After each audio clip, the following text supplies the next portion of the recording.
എടുത്തെന്ന് കടുവയെ വെടിവെച്ച് കൊല്ലാൻ തന്നെയാണ് തീരുമാനം. അത് നടപ്പിലാക്കാൻ വേണ്ടി അരുൺ സക്രിയയുടെ ടീം ഇപ്പോൾ ഇവിടെ എത്തിയിട്ടുണ്ട്. അവരിപ്പോൾ ഇവിടെ അടുത്തൊരു സ്ഥലത്ത് ലൊക്കേറ്റ് ചെയ്തിട്ടുണ്ട്. അവിടെ കടുവയുടെ സാന്നിധ്യം ഉറപ്പായിട്ടുണ്ട്.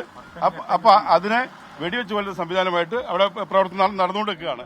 രണ്ടാമത് ഇവിടെ കുട്ടികളെ ഇവിടെ പഠിക്കുന്ന കുട്ടികളെ വിദ്യാലയങ്ങളിൽ കടുവയെ വെടിവെച്ചു കൊല്ലുകയാണോ എന്ന കാര്യത്തിൽ അവ്യക്തതകൾ നിലനിൽക്കുന്നുണ്ട്. പക്ഷേ ഇപ്പോൾ നൽകുന്ന വിവരം ഡോക്ടർ അരുൺ സക്രിയുടെ നേതൃത്വത്തിലുള്ള സംഘം കടുവയുടെ സാന്നിധ്യം അറിയിച്ച മേഖലയിൽ തമ്പ് അടിച്ചിട്ടുണ്ട്. അവിടെ കടുവയെ നേരിൽ കാണുന്ന സന്ദർഭത്തിൽ വെടിവെച്ചു കൊല്ലാൻ തന്നെയാണ് തീരുമാനമെന്നാണ്. കൂട്ടിൽ കിട്ടുകയാണെങ്കിൽ അത് കാഴ്ച ബംഗ്ലാവിലേക്ക് മാറ്റും. വനത്തിൽ നിന്ന് 20 മീറ്റർ പരിധിയിൽ കാട് വെട്ടണം എന്ന ആവശ്യം നാട്ടുകാർക്കുണ്ടായിരുന്നു. അത് ഫോറസ്റ്റ് നടത്തിക്കൊണ്ടിരുന്നതാണ്. ആ ജോലികൾ പുനരാരംഭിക്കുമെന്ന ഉറപ്പ് നൽകുന്നു.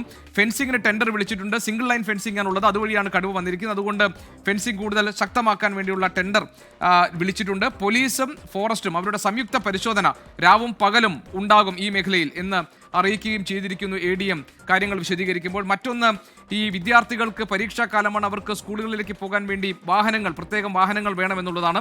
അക്കാര്യം തിങ്കളാഴ്ച മുതൽ ആ കാര്യം നടപ്പാക്കി തുടങ്ങുമെന്ന് അറിയിച്ചിട്ടുണ്ട്. മറ്റൊന്ന്, നഷ്ടപരിഹാരം. ഈ മരിച്ച രാധയുടെ ബന്ധുക്കൾക്ക് നഷ്ടപരിഹാരം നൽകുന്ന കാര്യമാണ്. ആ കാര്യം ബുധനാഴ്ചയോടുകൂടി ബാക്കി തുക നഷ്ടപരിഹാരം നൽകും. ഒരാൾക്ക് ജോലി നൽകുന്ന കാര്യം അത് ഫെബ്രുവരി 1-ാം തീയതി താൽക്കാലിക നിയമനം നൽകും. അതിനുശേഷം സർക്കാർ നടപടിക്രമങ്ങൾ അനുസരിച്ച് സ്ഥിരം ജോലി നൽകും എന്ന് അറിയിച്ചിരിക്കുന്നു.